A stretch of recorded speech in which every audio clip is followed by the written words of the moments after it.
surrender of the British forces to the Japanese in February 1942 resulted in 3.5 years of captivity for the Far East prisoners of war.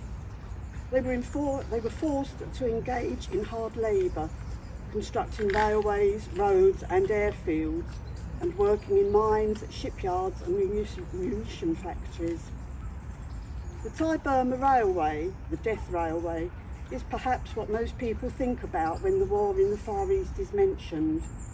The 415-kilometre railway ran from North Burma to South Thailand and was built to transport Japanese troops and supplies from Bangkok to Burma.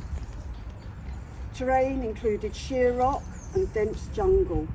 Temperatures were extreme. Monsoons made the ground slippery and treacherous. Injuries were left untreated due to medical supplies being withheld and often resulted in deaths. The meagre diet left prisoners starving to death. Poisonous snakes and insects, sunstroke and exhaustion, malaria, cholera, dysentery, beriberi and tropical ulcers all took their toll. The working day was 18 hours, and if the pace of work was deemed too slow, there were severe physical punishments. Prisoners too ill to work did not even receive the basic starvation rations. Clothing and medical supplies, as well as food allowances, were completely inadequate.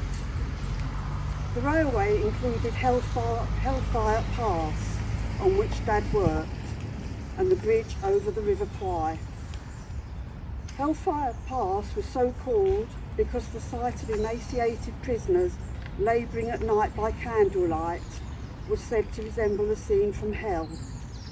It involved cutting through 25 metres of solid rock for 600 metres.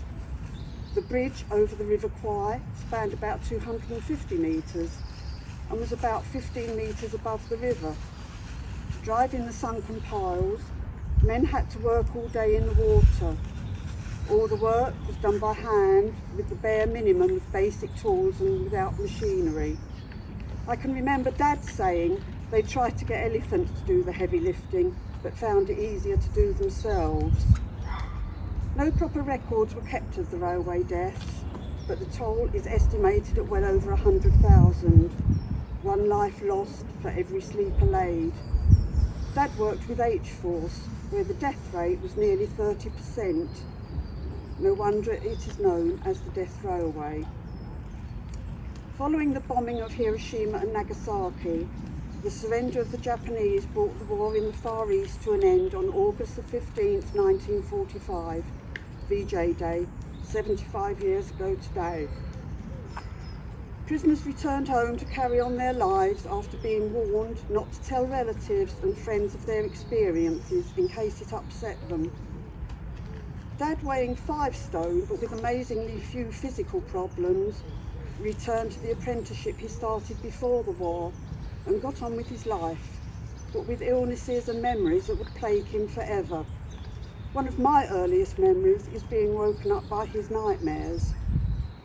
Today, on the 75th anniversary of VJ Day, we remember all Far East prisoners of war, those that didn't make it home, and the lucky ones that survived 3.5 years of unimaginable hardship and atrocious treatment.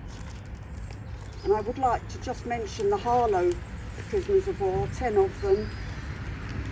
David Coote Simpkin, Harry Howe, George Money, Jack Dello, Alan Smith, Harry Reid, John Gray, Bob Twinley, Ernie Young and Basil Fogg.